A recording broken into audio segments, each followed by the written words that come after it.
channel. Hey guys, welcome back to my channel.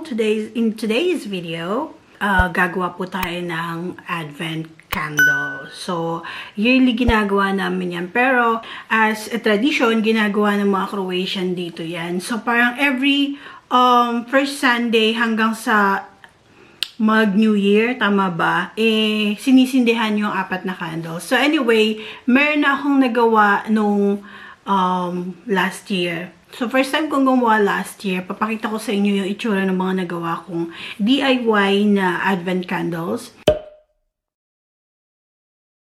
And then, ngayon naman, gagawa ulit tayo. So, pang second year ko na itong gagawin. So, usually, bumibili sila ng mga ano bang tawag doon? Yun nga, yung advent candle. So, ginagawa nila, bumibili na lang sila. Ako naman, mas gusto ko yung ako mismo yung nagki-create. Kaya, yun ang gagawin natin, guys. Samahan nyo ako na gawin yung ating advent candle. Okay? Okay, so guys, ito yung ginawa ko dati, last year. Ito yung advent candle na ginawa ko last year. Nilagyan ko siya ng mga, yan, ganyan, pa-ribbon, some ornaments, at saka yung candles. Actually, hindi nga nabuksan. Hindi nga na pailawan lahat yan. So, parang 2 candles lang yung nabawas. Kaya may natitira pang parang bago. So, anyway, ang gagawin ko dito, para naman hindi siya masayang, i-recycle ko na lang ulit.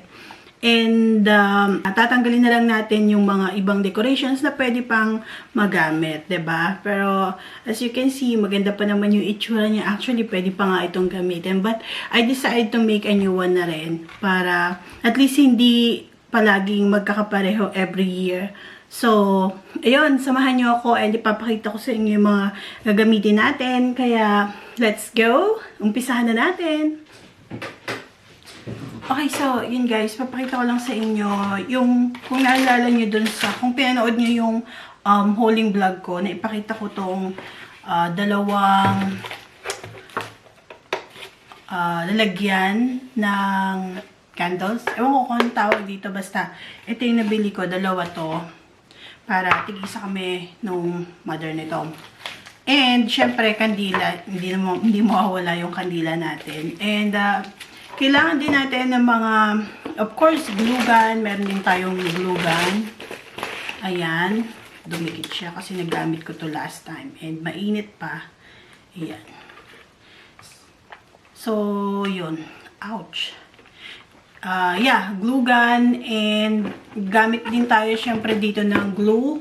Yung glue na binili ko, yung itong glue na to, meron siyang mga glitters para at least pag dumikit, maganda pa rin siyang tingnan.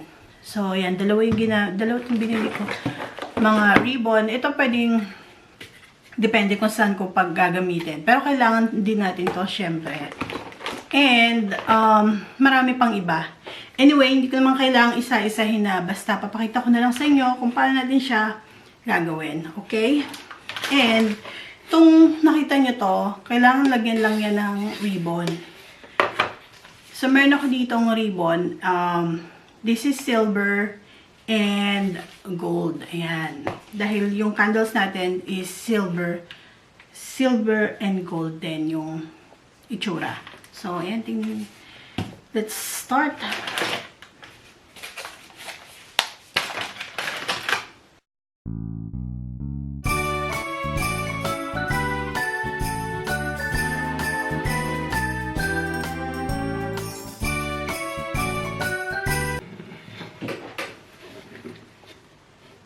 Balutin natin to ng kulay silver, guys. Meron ako ditong glue. Lagyan natin siya ng glue. Glue lang yung gagamitin natin kasi para pumantay yung ano niya.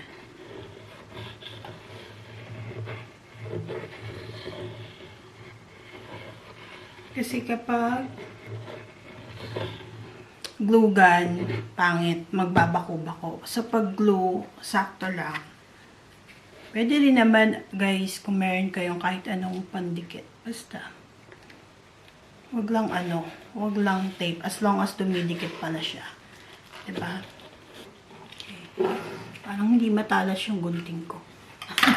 So, ayan, nadikit na natin siya.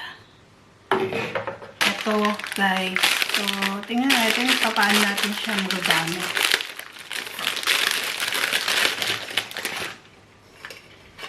Okay, ito siya. So, dapat nakalagay siyang ganun. Nakatusok. Diba? A few moments later. Okay guys, update pala dun sa ginagawa natin. Ito na siya. So, nilagyan ko na siya ng ribbon. Ayan, ganyan.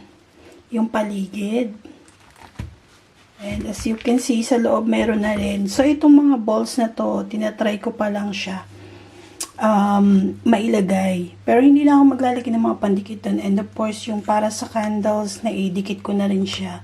Ginamitan ko na lang siya ng glue gun. And, tinanggal ko na rin yung nandito. At nilagay ko siya dito sa gilid. So,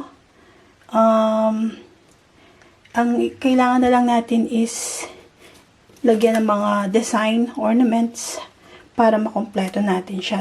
So, time check guys. It's 3:06 AM ha. AM guys. AM yung pinag-uusapan natin dito. So, ganito na siya. Pakita ko sa inyo. Mas malapit. Ayan, lalagyan na natin siya dito sa gilid. Then, lalagyan na natin siya ng decoration, guys, para umpisa na natin yung ating mga susunod na ilalagay pa. Medyo matrabaho lang talaga to guys. Kaya kailangan talaga, hindi ka lang basta creative. Kasama sa pagiging creative yung patient. So, hindi pwedeng pagka after mong gawin, tinamad ka na, yun, hindi mo na itutuloy. So, sayang. Diba? So, ganun lang guys. Kailangan talaga samahan ng tiyaga. Patient. So, ayan. Nasimulan natin. Nilagyan ko na nitong paunang dekorasyon. Ayan. And next nating ilalagay ay pinagkakakalas ko na guys yung mga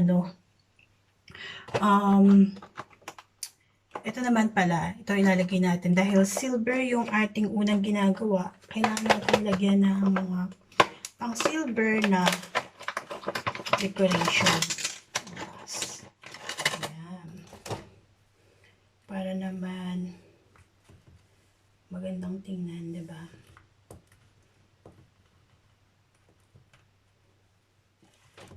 Sobrang nai-enjoy ko talaga gumawa ng ganito guys. Sa Pilipinas kasi, ewan ko lang sa iba ha, sa amin kasi hindi naman, kumbaga hindi namin nakaugalian. Or hindi na, yun nga, hindi nga namin nakaugalian yung mga ganitong naglalagay ng advent candles. Dito ko na lang to na natuklasan. Pero ewan ko lang dun sa ibang Pilipino, sa mga ibang pamilya na gumagawa din ito. Ganito. So, ayan, nilagyan ko na siya dinikitan ko na siya ng glue. Nandito pala ako sa kitchen namin, guys, kasi mas maliwanag dito kumpara dun sa, sa table kong isa dahil yellow yung kulay niya at hindi ko masyadong naaninag yung ginagawa ko. Ayan. And, guys, ilalagay ko pala tong deer na nakuha ko dito. Meron din ako ng Santa Claus. Hindi ko alam kung Santa Claus nga ba to. Santa Claus ba to? Tanggalin natin. Si Santa Claus ba to? Yung pinagkukuha nito, parang parang dalawa yung ulo ni Santa Claus dito magkadikit. Nakakaloka. Anyway, ilalagay lang natin siya dito. Para lang meron tayong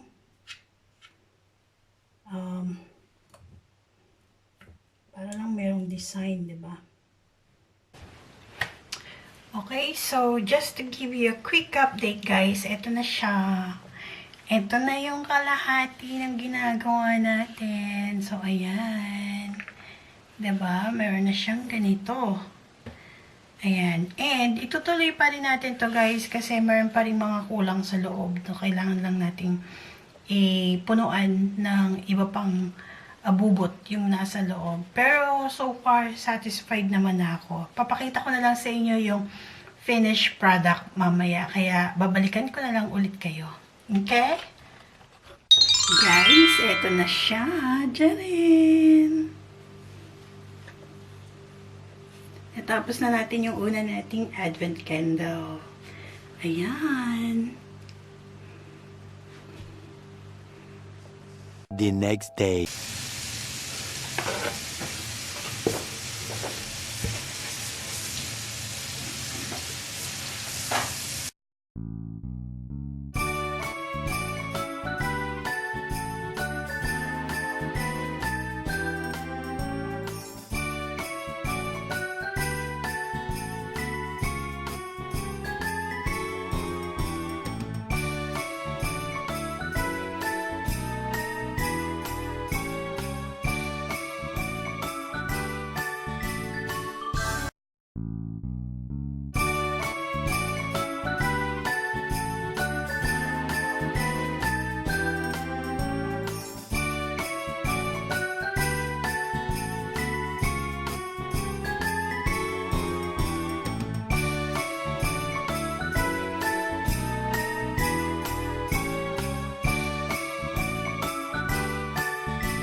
Hey guys, ayan. So, time check is 12:13 midnight. Ayan, and ipapakita ko na sa inyo yung finished product ng ating advent candle. So, natapos ko na rin kasi yung nauna na decorationan ko na, nagawa ko na. And meron lang ako mga tinanggal, may mga inalis, at meron din ako mga idinagdag. Kaya, check na natin para makita nyo, okay? Ayan guys, ito yung una kong ginawa. Kung naalala nyo, yung una, meron siyang bilog-bilog doon, yung mga white na bilog-bilog. Ngayon, tinanggal ko siya at pinalitan ko nitong cotton na nilagyan ko rin itong pang snow, artificial snow, foam, yan, ganyan. Baka nagtataka kayo kung bakit naglalagay pa ako nitong artificial snow tapos pinapatungan ko nung bulak or nung cotton. Kasi guys, mas madikit siya. For me, mas maganda yung texture niya na merong cotton and itong foam na to. So, yun. Kaya kung makikita nyo, ayan, mas hindi siya wet tingnan. Kagaya nung pag eto lang, foam lang yung ilalagay natin. So, ito pala yun. Una kong ginawa. Ayan. Nagdagdag lang ako ng mga balls, yung mga Christmas balls. Ito si Santa Claus, nilagay ko na rin. At saka yung mga diamonds dyan. Ayan. Pero meron pa rin siyang pailaw. Kagaya nga nung nilagyan ko pa rin siya ng pailaw. Ayan. Yan, ganyan. So, yun. Pwedeng, kung hindi sisindihan yung candles, pwedeng lagyan ng pailaw. Kaya, yan. Second is, this is the second, guys. Ayan, may belen siya. Ganun din, nilagyan ko rin siya ng cotton. Tapos, naglagay lang ako ng mga glitters para mas magmukha siyang snow na makintab. Ayan. So, kumpara dito, yung style nung kanyang candles ay straight na pa ganyan. Samantalang dito, nasa gilid siya at ganito naman yung style. So, para hindi sila magkapareho. So, ayan na guys. I hope nagustuhan niyo yung aking project. Ayan. So, kung gusto niyo magpagawa sa akin, okay lang. Ayan. Kung gusto niyo magpagawa sa akin, message me guys. I-PM niyo ako and pag-usapan natin.